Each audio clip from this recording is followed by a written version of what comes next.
Bible हमें बताती है प्रियो कि अपने जीवन की अंतिम समय में जब प्रभु यीशु मसीह लोगों के उद्धार के लिए क्रूस की ओर अपने कदमों को बढ़ा रहे थे, तब प्रभु यीशु मसीह यरूशलेम की ओर आगे बढ़ते हुए जैतून नामक पहाड़ पर बैतफगे और बेतनिया के पास पहुँचे। तब प्रभु यीशु मसीह ने अपने चेलों में से 2 जन को यह कह के भेजा कि सामने के गांव में जाओ और वहां पहुंचते ही तुम्हें एक गदही का बच्चा जिसमें कभी कोई सवार नहीं हुआ बंधा हुआ मिलेगा।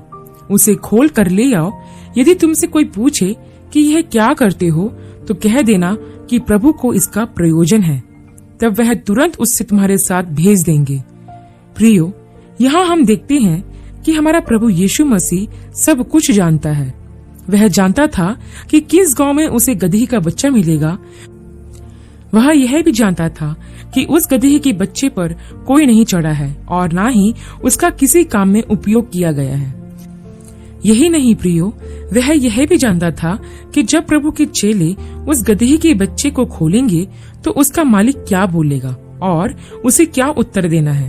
यह सब प्रभु को मालूम था, जिससे हम यह जान पाते हैं कि हमारा प्रभु यीशु मसीह सर्वज्ञानी परमेश्वर है।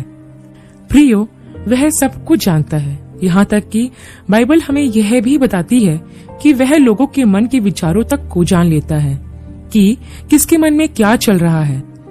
आज भी हमारा परमेश्वर ऐसा ही है।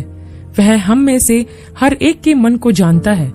हम इस धोखे में ना रहें कि हम अपने मन में किसी के लिए बुरा सोचेंगे और यह बात प्रभु को पता नहीं चलेगी। यदि हम ऐसा सोचकर चलते हैं तो हम अपने आप को ही धोखा देते हैं, क्योंकि हमारा प्रभु यीशु मसीह मन में छुपी हर एक बात को जान लेता है। और ध्यान रखे प्रियो कि एक दिन प्रभु यीशु मसीह उसका लेखा हमसे जरूर लेगा, क्योंकि लिखा है कि मन सबसे अधिक धोखा देने वाला है, उसमें असाध्य रोग लगा है। इसलिए हमें सबसे अधिक अपने मन की रक्षा करना है ताकि उसमें कोई बुराई ना आ सके। तब आगे हम देखते हैं प्रियो कि जब वे चेले जो भेजे गए थे उस गांव में जाते हैं तो जैसा उनसे कहा गया था वह वैसा ही पाते हैं। जब वे लोग उस गदही के बच्चे को खोल रहे थे तो मालिक ने उनसे पूछा कि इस बच्चे को क्यों खोलते हो। तब उन्होंने मालिक से कहा कि प्रभु को इसका प्रयोजन है। तब वे चेले उस गदही के बच्चे को खोलकर प्रभु यीशु मसीह के पास लाते हैं और उस गदही के बच्चे पर कपड़े डालते हैं। तब प्रभु यीशु मसीह उस बच्चे पर बैठ जाते हैं। जब प्रभु यीशु मसीह उस पर सवार होकर आगे बढ़ते हैं तो बहुत से लोग अपने कपड़े मार्ग में बिछाने लगते हैं और कई लोग पेड़ों की डालियां काटकर प्रभु के मार्ग में उसके आगे आगे बिछाते जाते हैं। यहाँ पर पुराने नियम में जकरिया नबी की पुस्तक की भविष्यवाणी पूरी होती है, जहाँ पर लिखा हुआ है, सियोन की बेटी से कहो, देख तेरा राजा तेरे पास आता है, वह नम्र और गदहे पर बैठा है, वरन लादू के बच्चे पर।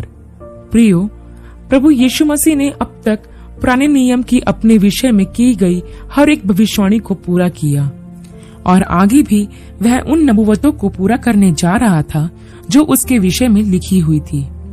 यहाँ पर मैं आपको इस गदही के बच्चे के बारे में कुछ बातें बताना चाहती हूँ। हम यह जानते हैं कि यदि कोई बच्चा पढ़ाई लिखाई में कमजोर होता है या मानसिक रीति से परिपक्व नहीं हो पाता है, तो जब वह कोई मूर्खतापूर्ण काम करता है तो हम उसे गधा या गधे का बच्चा कहकर उसको अपमानित करते हैं। बोलने में तो यह शब्द किसी के लिए भी निंदनीय हो सकता है, लेकिन हम यहाँ पर ध्यान दें कि प्रभु यीशु मसीह ने अपनी विजय यात्रा के लिए ना तो किसी घोड़े का उपयोग किया और ना ही किसी ऊंट का। घोड़ा, ऊंट तथा हाथी की सवारी राजकीय सवारी होती है। प्रभु यीशु मसीह तो इस दुनिया का राजा था, लेकिन फिर भी प्रभु यीशु मसीह ने उनका उपयोग ना करके गदही के बच्चे को इसलिए चुना ताकि वह बता सके कि वह शांति का राजकुमार है, क्योंकि गदहा शांति का प्रतीक माना जाता है। और प्रभु यीशु मसीह जब गधे के बच्चे पर सवार होकर यरूशलेम में प्रवेश कर रहे थे तो वह यह बताना चाह रहे थे, मैं युद्ध नहीं शांति चाहता हूँ। मैं चाहता हूँ कि लोगों को शांति मिले, क्योंकि लोगों को शांति की बहुत जरूरत है।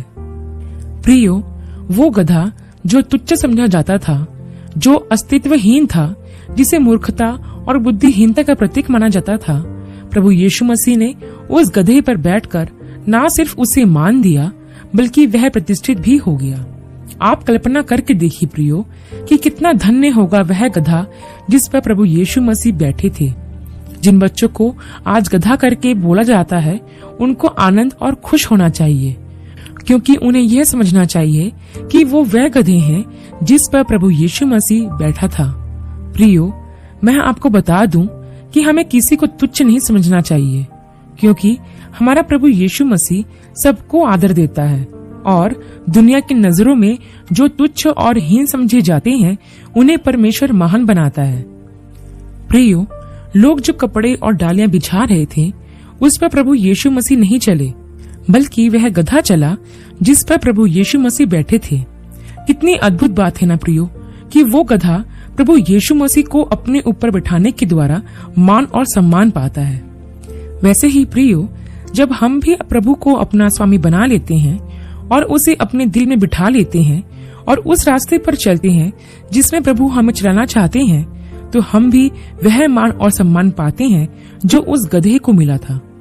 तब आगे हम देखते हैं प्रियो कि जो भीड़ प्रभु यीशु मसीह के आगे आगे और पीछे पीछे चली जाती थी, वो पुकार पुकार कर कहती थी, दाऊद की संतान की होशन्ना, धन्य है वह जो प्रभु के नाम से आता है, आकाश में होशन्ना।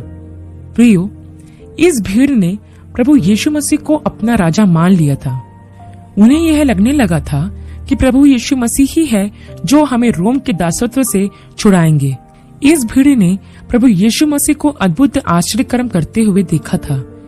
इन्हें लगने लगा था कि वो प्रभु यीशु मसीह जिसने 5 रोटी और 2 मछली से 5000 से अधिक लोगों को खाना खिलाया, जब वह राजा बन जाएगा तो उसके राज्य में कोई भूखा ना रहेगा।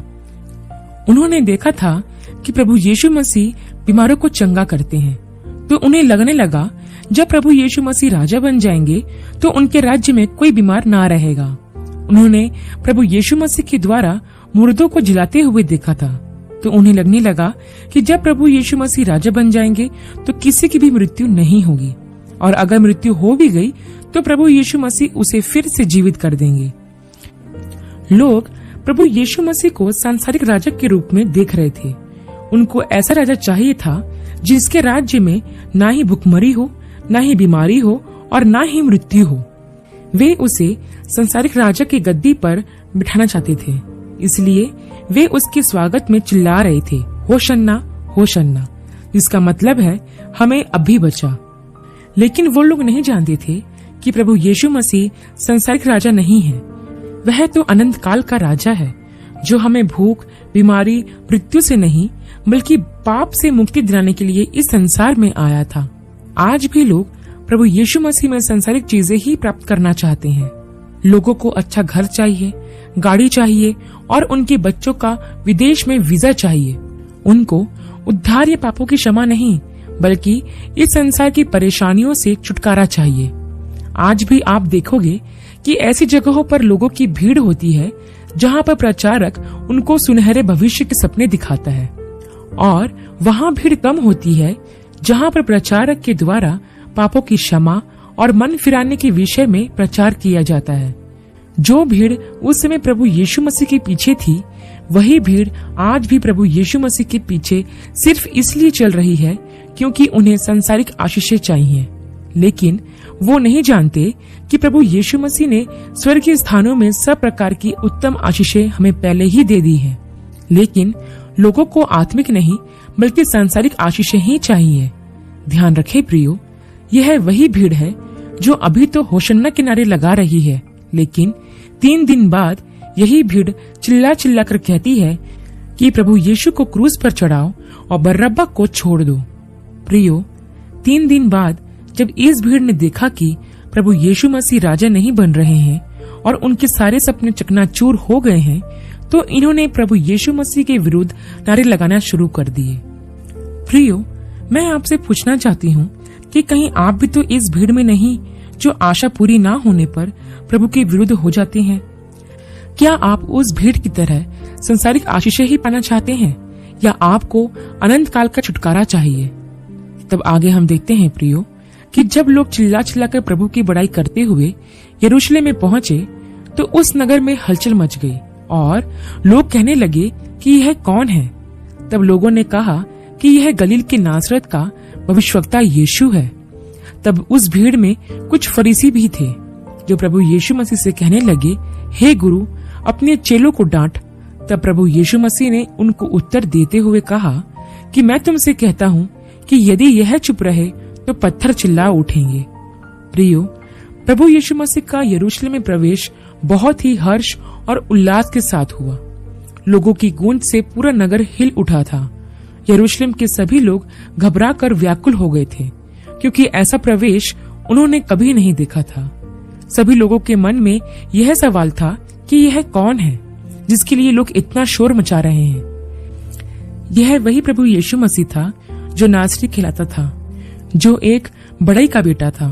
लोगों को आश्चर्य हुआ कि एक नासरी और एक बड़ई के बेटे के लिए लोग इतना क्यों चिल्ला रहे हैं। वे नहीं जानते थे कि यीशु कौन है। प्रियो, जब लोग होशन्ना के नारे लगा रहे थे और प्रभु यीशु की बड़ाई कर रहे थे, तब फरीसियों ने ऐसा करने से मना किया, क्योंकि वो नहीं चाहते थे कि लोग परमेश्वर के नगर में इस तरह का कोई काम करें। प्रियो, प्रभु यीशु मसीह ने जो बात कही उस पर हमें विचार करना बहुत जरूरी है। उन्होंने कहा था कि यदि यह चुप रहे तो पत्थर चिल्ला उठेंगे। प्रियो, यह सच है। आज के समय में लोगों ने प्रभु की बड़ाई करना कम कर दिया है, इसलिए परमेश्वर पत्थरों के द्वारा अपनी महिमा ले रहा है। क्या आपको पता है कि वह पत्थर कौन है? वह पत्थर है मोबाइल, टीवी और रेडियो, जिनके द्वारा दुनिया के कोने कोने तक प्रभु की महिमा हो रही है। प्रियो, इस दुनिया में प्रभु ने हमें इसलिए रखा है कि हम जगह जगह जाकर उसके नाम का प्रचार करें, उसकी गवाही दें और उसके विषय में बताएं, ताकि लोग जानें कि यीशु ही प्रभु है। वह ही उद्धार करता है जो लोगों को पापों से बचाने आया है। प्रियो, अगर हम यह काम नहीं करेंगे और चुप हो जाएंगे तो प्रभु ऐसे माध्यमों को खड़ा करेगा जिसके द्वारा उसका नाम जाति जाति तक पहुंचाया जाए। क्योंकि प्रियो, यह लिखा हुआ है कि जब तक राज्य का सुसमाचार दुनिया के कोने कोने तक नहीं पहुंचता, तब तक दुनिया का अंत नहीं होगा। और जब राज्य का सुसमाचार सारे जगत में प्रचार किया जाएगा, तब अंत आ जाएगा। इसलिए प्रियो, हमें अपना मुंह प्रभु के सुसमाचार को सुनाने के लिए नहीं रुकना चाहिए। हमें अपना मुंह खोलकर उसकी बड़ाई करना चाहिए, उसकी गवाही देना चाहिए, ताकि लोगों पर उसका प्रभाव पड़ सके और लोग प्रभु को जान सके। आशा करती हूँ प्रियो कि प्रभु यीशु मसीह का यरूशलेम में विजय प्रवेश करने की घटना का संक्षिप्त विवरण आपके लिए आशीषमय रहा होगा। अगली वीडियो में एक नए विषय के साथ आप सबसे फिर मुलाकात होगी। तब तक के लिए आप सबको जय मसीह।